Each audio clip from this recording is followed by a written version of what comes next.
Hello, Only. Can I hear with me today? Welcome to week 6, and I am in the process of putting up, finalizing people. Sorry, finalizing week 6 discussions forum. Hold on, let me finish this. Why I do this? Is there something that I can help you with for now? Is there a question or something that I need to be aware of?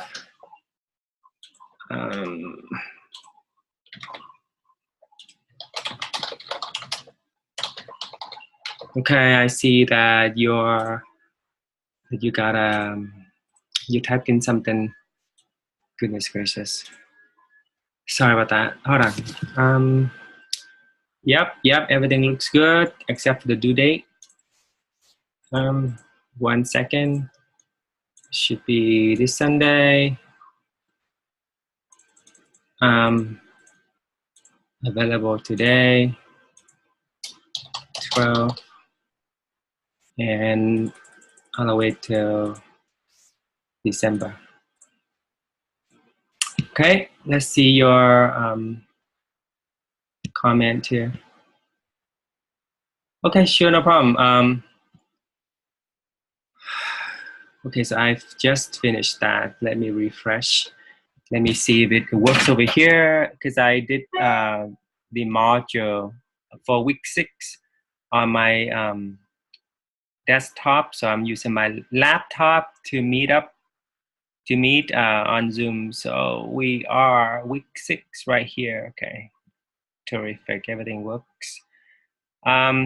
So let's look at the required readings. We're continuing to read. We continue to read the Sympathizer, chapter 9 and 10.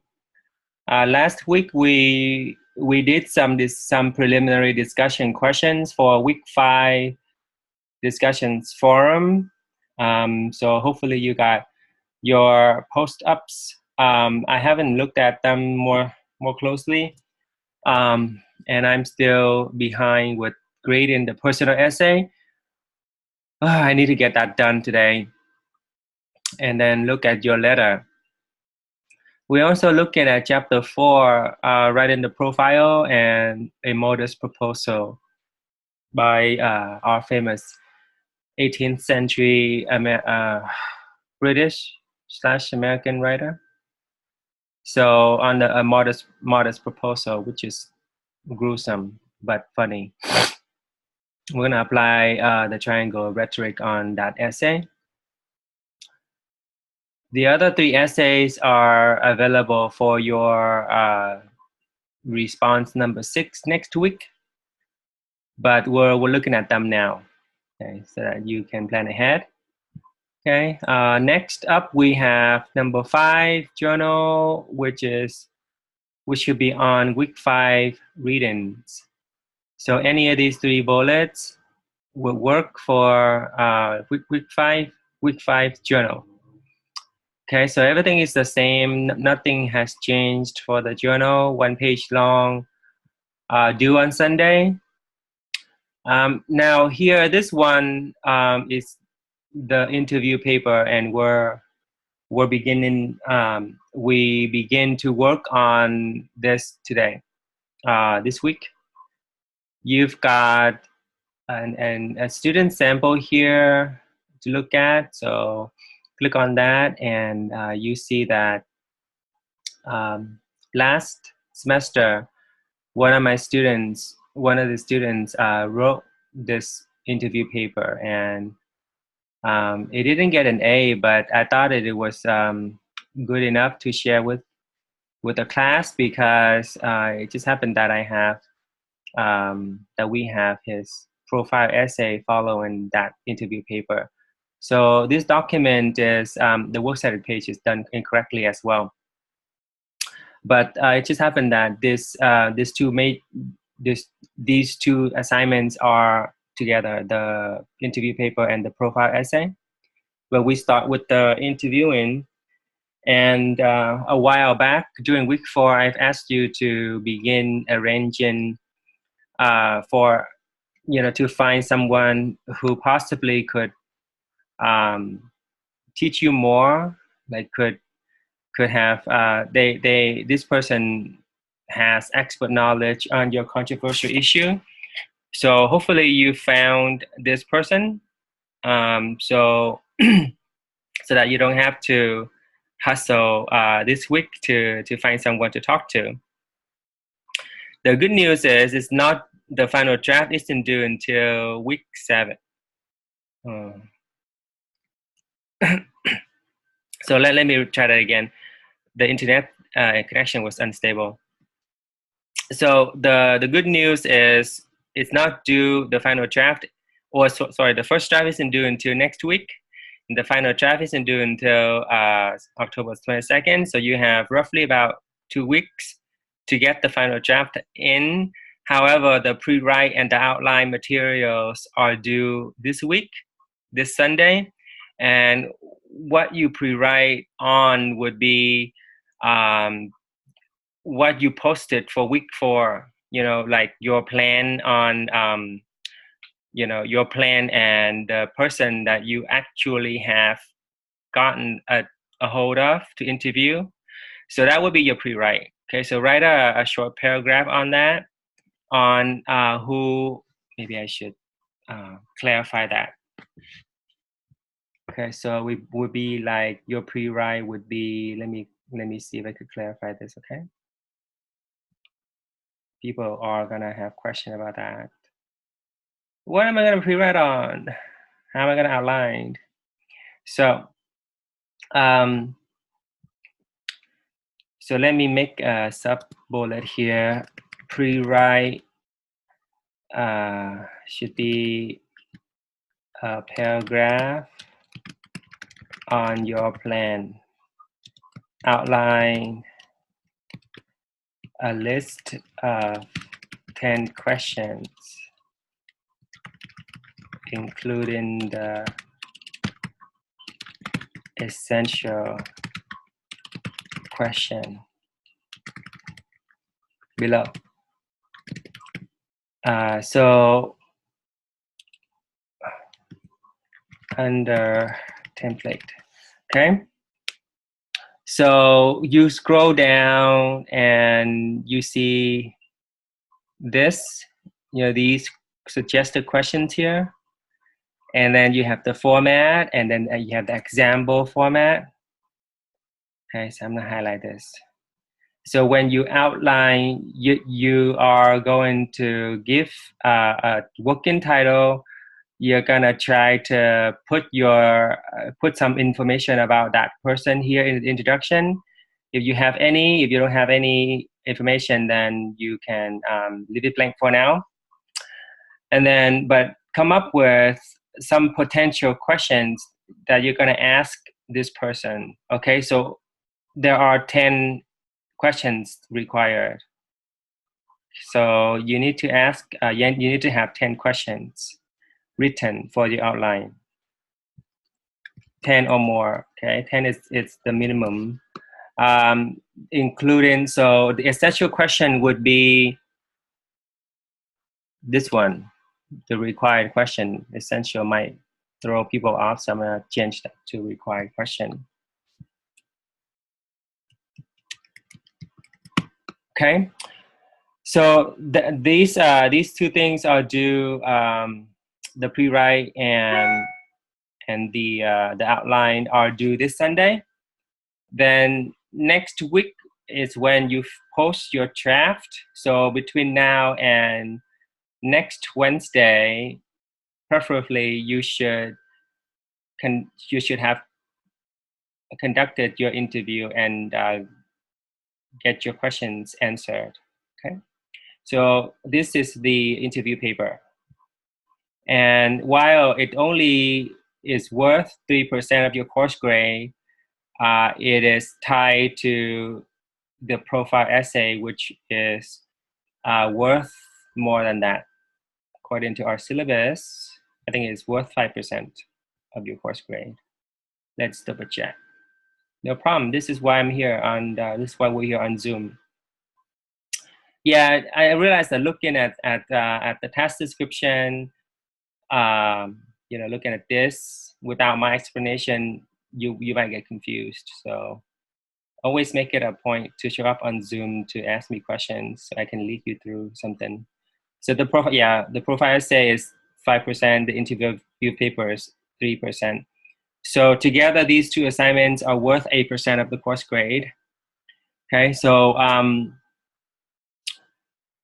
there's that, but the profile essay will come after the interview paper is done. So anticipate the profile essay to be roughly around week 8. Okay, it could people could worry about not worry but anticipate it week 8 or 9. So roughly around that time.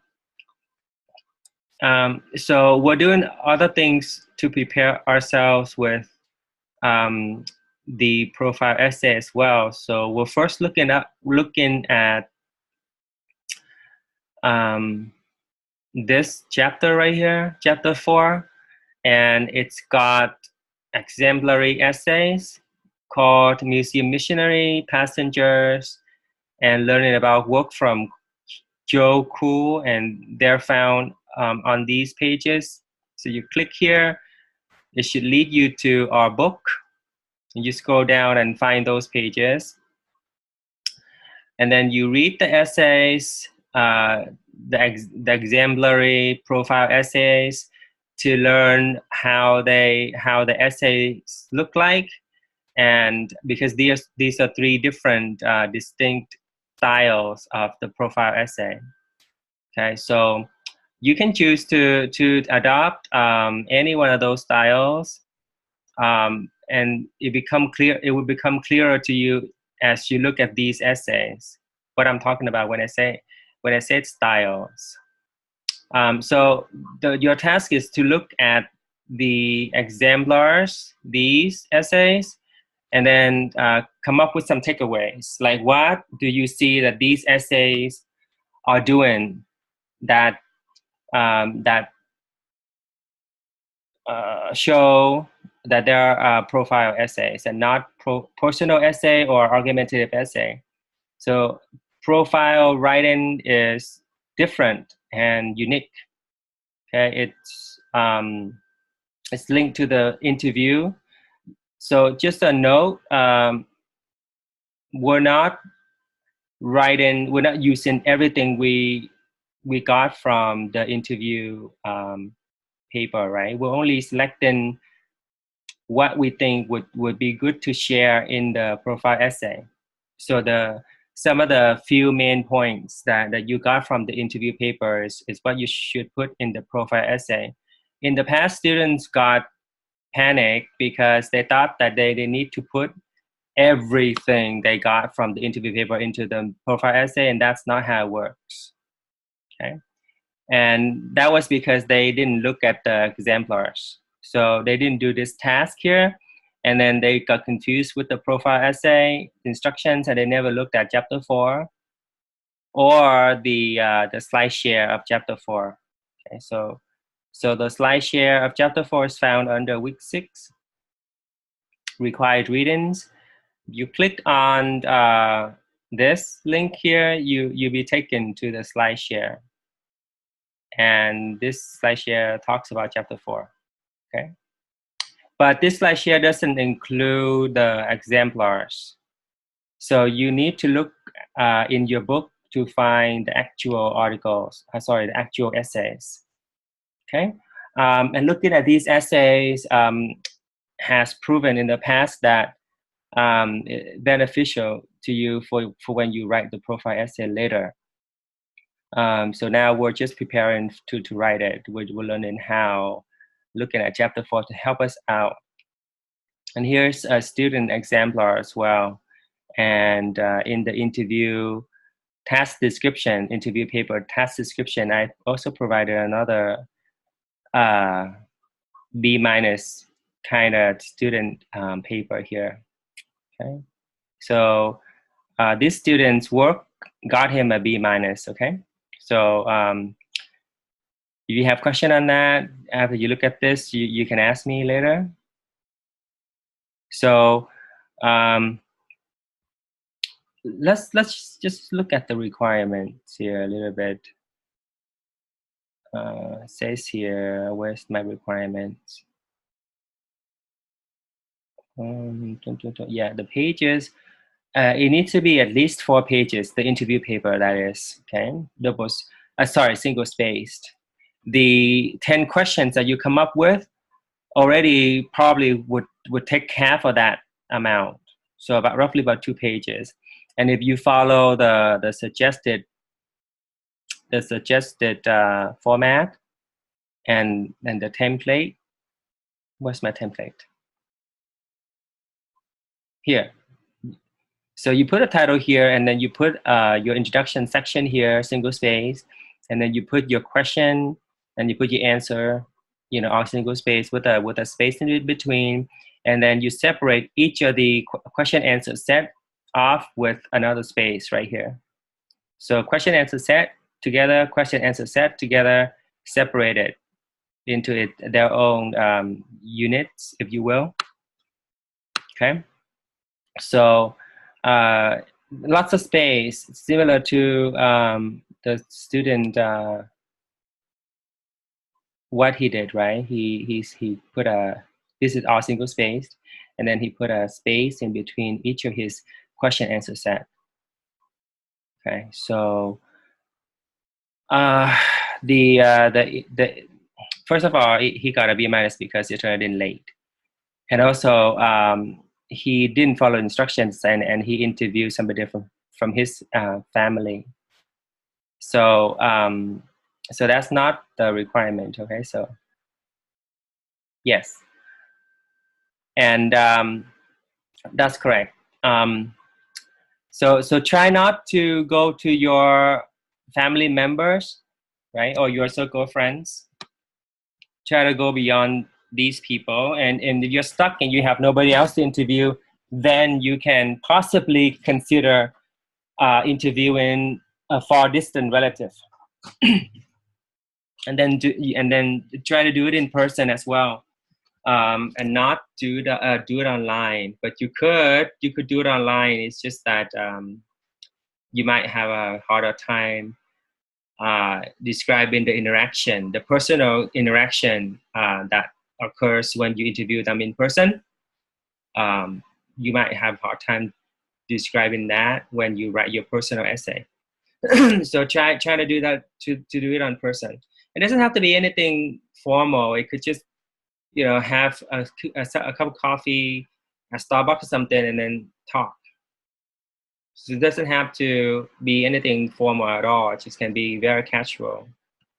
You can just have like a discussion with this person in the hallway at their workplace or something. Okay, so it doesn't have to be something fancy or anything. So okay, going back to the other task of this discussions forum, we have the letter to the editor. And the thing is, people are confused about this. So you need to wait for me to grade it first. And then, so I'll try to get it done ASAP, right? Maybe by Friday at latest. So once I have your letter graded and have given you some feedback and corrections, then you revise, make more revision and changes to your final draft.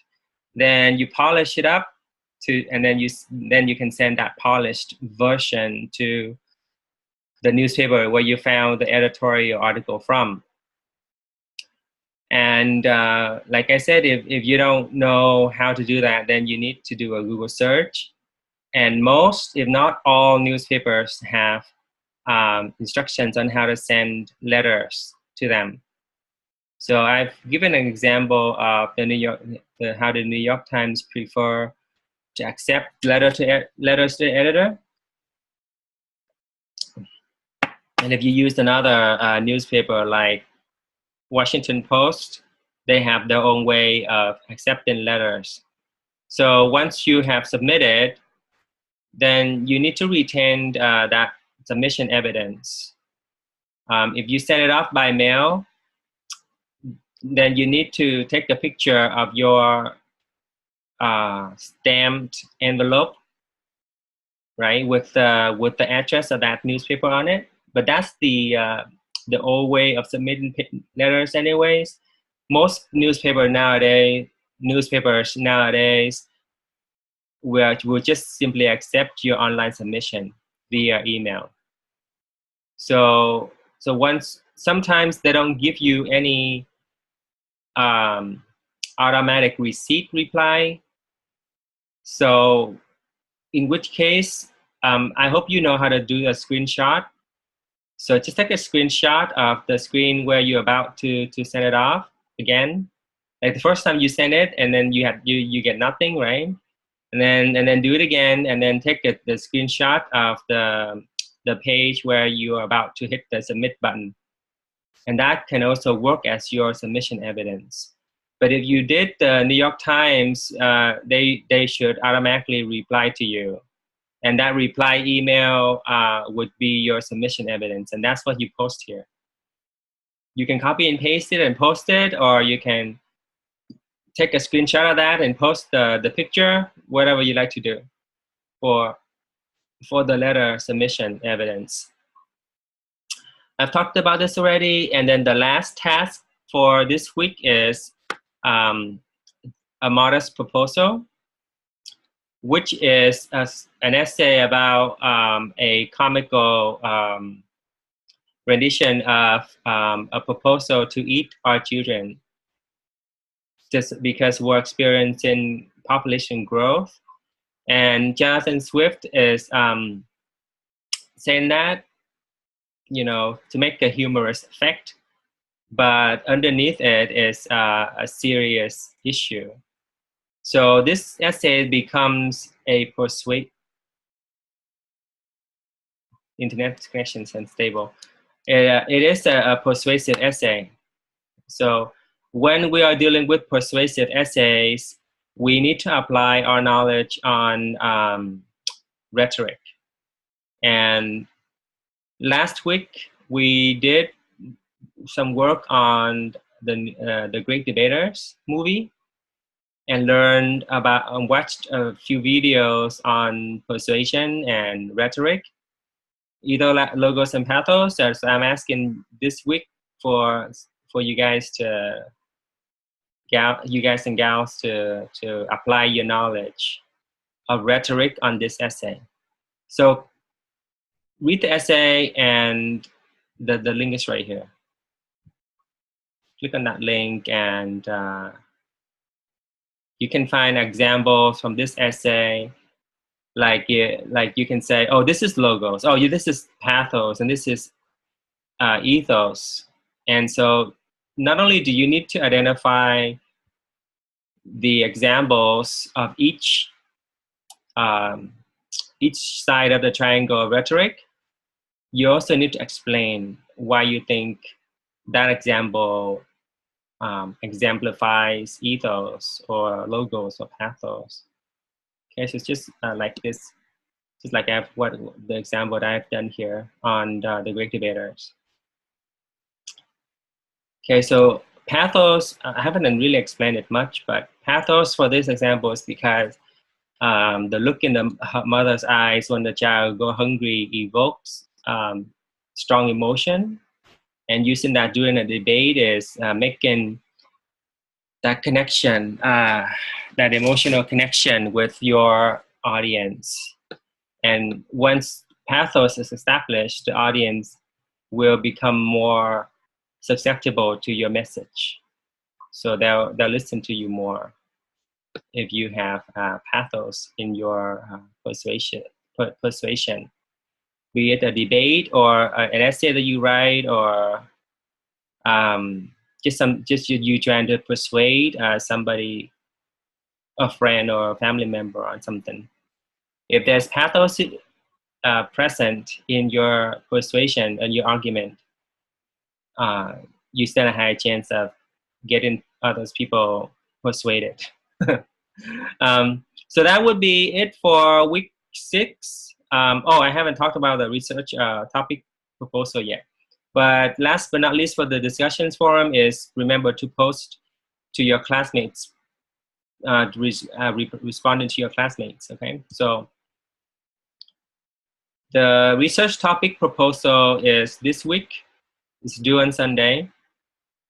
And the topic that you select must be connected and related to the sympathizer somehow. The student exemplar here shows that she has decided to do, she proposed her topic on espionage, spy work, and the history of war, okay? And that's very relevant for us because the sympathizer is all about espionage and spy work and the history of war. So she chose to do that for her topic. So I thought that was a great student exemplar to use here. So read the instructions here, 1 full page. It's required, not half a page, but 1 full page, and you can write more if you like. And then consider and respond to these 5 questions below. Okay, and once you submit your proposal, on Sunday, I'll grade it next week. And then if I don't think that you got a good topic going on, I'll just ask you to redo. Put a 0 when I grade it, ask you to redo. And once you redo it and resubmit, I'll change your grade to a 50. So if I accept your proposal, I will just give you 50 points. Whole 50 points. If not, then it will just become a 0, and then you have a chance to redo. Okay. Let me see if I have changed the settings here. Sometimes I haven't. So yeah, I didn't change it. So I need to change. This is the annoying part about Turnitin. It doesn't automatically sync with Canvas. And I have to do this all the times. Yes, you can submit it late if you need to, but try not to because you're gonna get inundated. You're gonna overwhelm later on with work. So that would be week 6, starting with journal 5 and then going to the pre-write and outlining for the interview paper, and then the topic proposal, and then week 6, 3 tasks on week 6 discussions forum. Is there a question that I can help you with right now?